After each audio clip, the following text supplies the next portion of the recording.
It's the Ladybird Book of Motor Cars from 1963, and as you would imagine, it's full of rubbish, really, just endless, boring grey shapes, until you get to page 40, where you find that, the Maserati 3500 GT. Now, this, for me, when I was little, was like kind of Jordan and Cameron Diaz in a bath together. With a lightning jet fighter and lots of jelly. I could say Maserati before I could say mummy. Because of this picture, Maseratis, they were just the business. This is one of the cars from the company's long and illustrious history. A 150-mile-an-hour sports saloon called the Bi-Turbo. Only this is no ordinary Bi-Turbo. It's mine. I've just bought it, and this is what I think of it.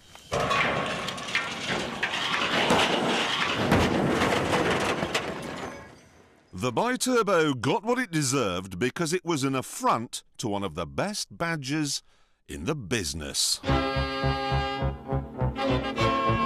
50 or so years ago, Maserati won the Grand Prix World Championship with this car.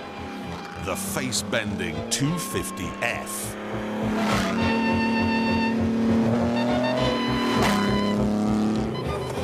I'm sitting here leaning on a huge metal fuel tank with a prop shaft spinning between my legs at 3,000 RPM.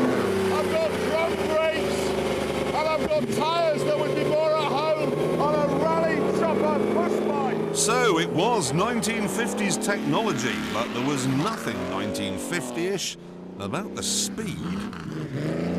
Its 2.5-litre straight-six engine pumps out around 270 brake horsepower, a lot in a car that weighs less than a Lotus Elise.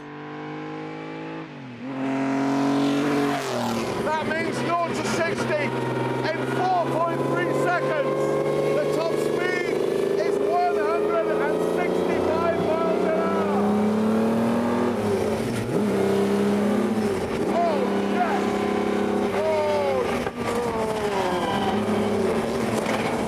Oh, boy, this is so amazing. I got no seat belts. There's no roll bar. And I don't care. Michael Schumacher is dead.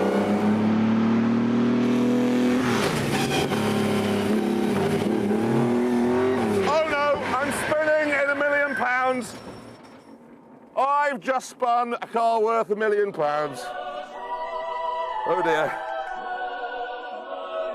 The 250F is an astonishing car. And it should have been a genetic launchpad, the foundation on which the company could build. But instead, the company went bust. But then in 1997, Maserati was taken over by the biggest name in the business, Ferrari.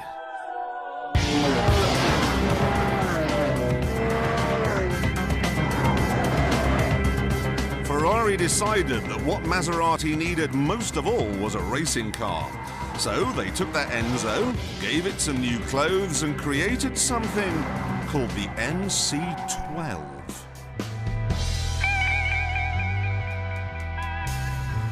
Actually, this is the convertible, the quietened down road-going version of the racer. But it still has the same 6-litre V12 engine as the Enzo, and the same carbon fibre skeleton. So it should still be pretty brisk. Oh my God! Oh, that's so quick! What a bonkers car! Whoa! Holy moly! It's a fun machine! Quietening that big V12 down doesn't really do anything because it's like adding a splash of orange juice to a pint of gin. It's still going to make you very, very drunk.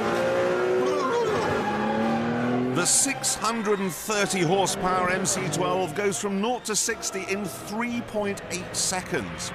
Flat out, it'll be doing 208.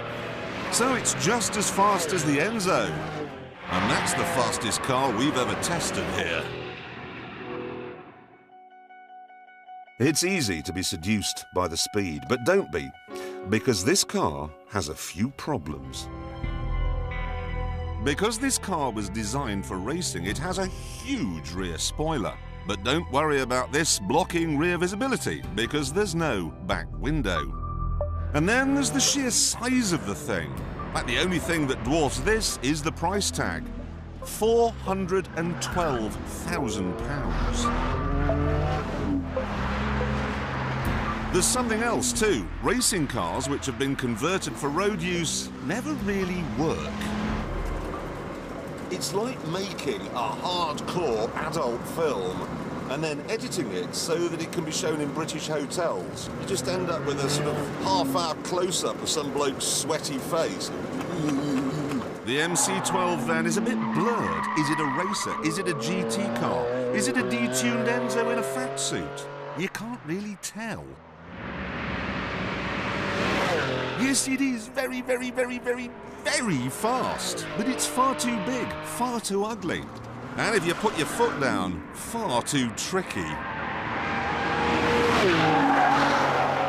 It's one of the most difficult, recalcitrant and twitchy cars I've ever driven. Sure, it's already winning races, but I'm afraid that, like the Bi-Turbo, it absolutely doesn't win my heart. Now, since we made that film, Maserati is no longer under the control of Ferrari. They've been moved to be under the control of Alfa Romeo, and soon I've heard they're going to be for sale again. Yeah, but enough about all of that stuff. I still can't believe that you don't like this thing. Oh, I'm sorry, 412,000 quid for a car that doesn't know what it is. And you know I said in the film it's got no back window? Yeah. Look, I mean, it really has got no back window. No, you're right, there actually isn't one, is there? But, and you can't deny this, it is seriously fast. It's quick. It's just, honestly, I really do believe that it will go round our track faster than the Enzo. No. I do. Who'd like to see that? Yes! Well, you can't. Because, no, sorry, the Stig is psyching himself up and he's going to be ready to do that at the end of the show.